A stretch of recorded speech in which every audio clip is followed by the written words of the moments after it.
আসসালামু আলাইকুম। চলে এসেছি। আজকে আমরা অষ্টম, নবম, দশম শ্রেণীর বায়োলজির একটা অংশ শিখব। এটা হচ্ছে প্রাণী জগতের শ্রেণীবিন্যাস। প্রাণী জগতের শ্রেণীবিন্যাস। এটা মূলত নবম শ্রেণীর, নবম প্লাস দশম, নবম দশম শ্রেণীর বায়োলজির অংশ এবং অষ্টম শ্রেণীর মধ্যে এটা আছে ফার্স্ট চ্যাপ্টারের মধ্যে। শিক্ষার্থী, আমরা প্রাণী জগতের শ্রেণীবিন্যাস দেখব প্রথমেই আরএইচ হুইটেকার সর্বপ্রথম প্রাণী জগৎকে মোট 5টি রাজ্যে ভাগ করেছে। এই 5টি রাজ্য হচ্ছে Protista, fungi, মনেরা, Protista, fungi, plenty এবং অ্যানিমেলিয়া। এটা আরএইচ হুইটেকারের শ্রেণীবিন্যাস যদি দেখি, হচ্ছে 5 রাজ্য বিশিষ্ট। রাজ্য 5টি কি? এক হলো মনেরা, 2 হচ্ছে প্রোটিস্টা, 3 হচ্ছে ফানজাই, 4 হচ্ছে প্লান্টি, 5 হচ্ছে অ্যানিমেলিয়া। তো মনেরা, প্রোটিস্টা, ফানজাই এগুলো হচ্ছে নিম্ন শ্রেণীর যে জীবগুলো রয়েছে, প্রাণী এবং উদ্ভিদ উভয়ই আছে এর মধ্যে। প্লান্টি হচ্ছে সকল সবুজ উদ্ভিদ যারা নিজেরা সালোক সংশ্লেষণ ঘটাইতে পারে এবং নিজের খাদ্য নিজে তৈরি করতে পারে, এরা সবাই প্লান্টির অন্তর্ভুক্ত। মূলত আমরা অ্যানিমেলিয়া জগৎটা নিয়ে আলোচনা করব। অ্যানিমেলিয়া জগৎকে আবার টোটাল 9টি পর্বে ভাগ করা হয়েছে। 9টি পর্বে ভাগ করা হয়েছে। আচ্ছা, এই 9টি পর্বের নাম কি? 1 নাম্বার পর্ব হলো পরিফেরা, 2 হচ্ছে নিডারিয়া, 3 হচ্ছে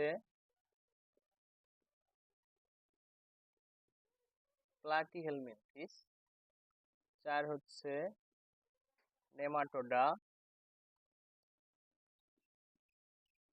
অ্যানিলিডা, মোলাস্কা, আর্থ্রোপোডা।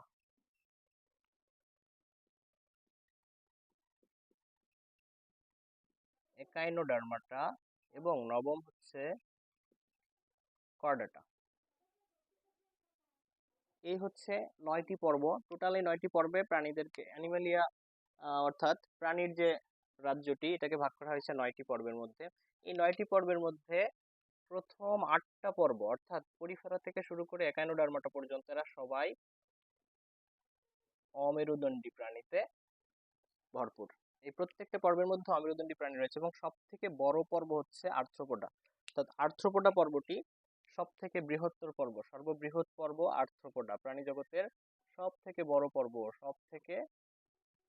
পর্ব হচ্ছে আর্থ্রোপোডা। আচ্ছা, এবং এই একাইনোডার্মাটা পর্যন্ত রয়েছে অমেরুদণ্ডী প্রাণী। শুধুমাত্র কর্ডাটা পর্বটার মধ্যে আছে মেরুদণ্ডী। এই মেরুদণ্ডী কর্ডাটা পর্বটাকে আবার 3টা উপপর্বে ভাগ করা হয়েছে। এই উপপর্ব 3টা কি কি?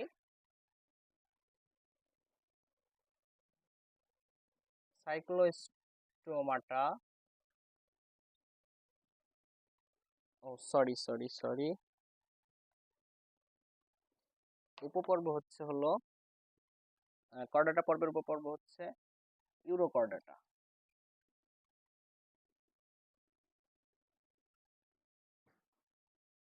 সেফালোকর্ডাটা এবং ভার্টিব্রাটা। এই হচ্ছে কর্ডাটা পর্বের 3টা উপপর্ব। এখন এই উপপর্বের মধ্যে ভার্টিব্রাটা উপপর্বটাকে আবার পুনরায় 7টা শ্রেণীতে ভাগ করা হয়েছে।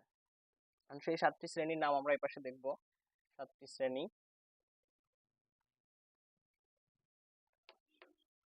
ভার্টিব্রাটার 7টি শ্রেণী। 1 নাম্বার হচ্ছে সাইক্লোস্টোমাটা।